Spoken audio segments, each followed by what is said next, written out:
Sabato 5 luglio partiranno i saldi estivi nella regione del Veneto, un'abitudine anche se oramai le vendite promozionali, gli sconti sono praticati durante tutto l'anno. La normativa su base regionale prevede però che un mese prima delle svendite non si applichino promozioni. Oggi la normativa regionale sui saldi impedisce di fare 30 giorni prima dei saldi le promozioni.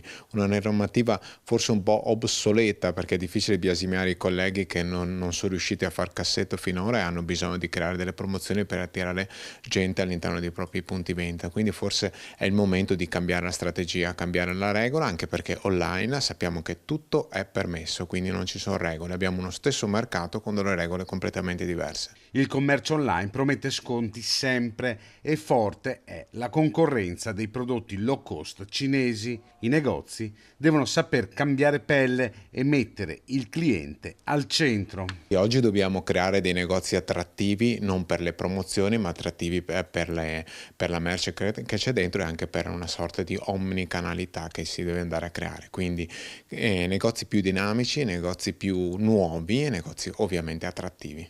Il mondo del commercio ha subito una trasformazione radicale e molto veloce.